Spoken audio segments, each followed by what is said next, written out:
Internet cookies are going away, and this seemed to be very surprising to some people. So let me explain, because this has actually been in the works for a while. I'm Professor Einstein. I'm a former TV and advertising executive turned marketing critic. In order to explain this, I'm going to break it down into 3 sections. I'm going to talk about what cookies are. I'm going to explain first and third party data, and then I'm going to explain how the post-cookie world will impact you.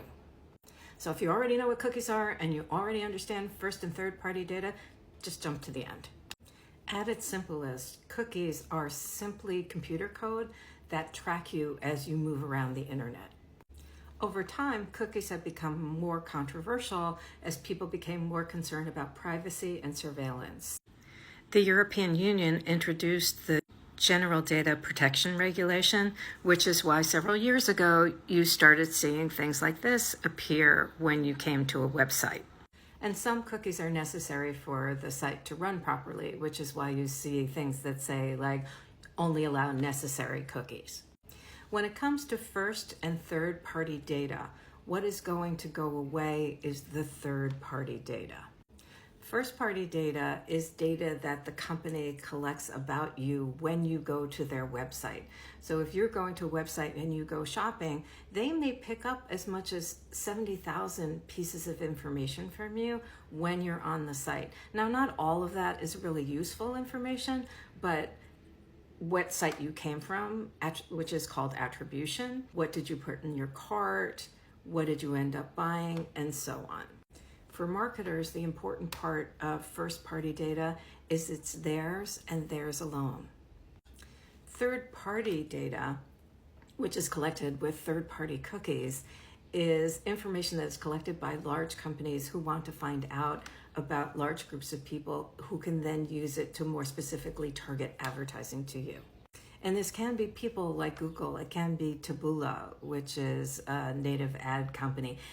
It can be large data brokers like Blue Kai or Axiom, who claim that they have 2,500 to 3,000 pieces of data on every single American.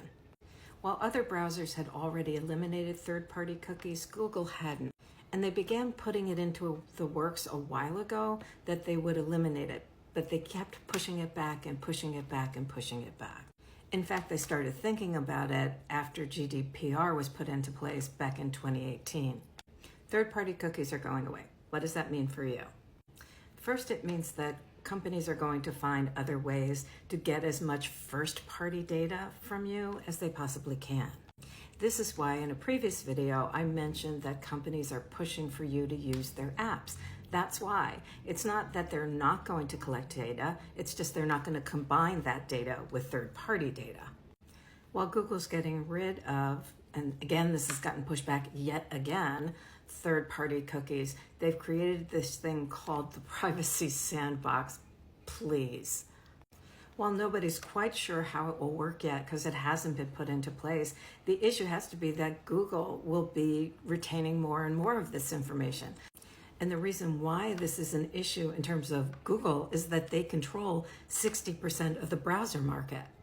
While I'm glad that third-party data is going to go away or at least not be used in the same way it has been, what's going to happen is that online advertising is going to replicate what used to exist in television. So what everybody's been talking about in terms of collecting our data so they could give us a better ad experience, which we all know never happened, ad buying is going to pretty much be what it was in old media.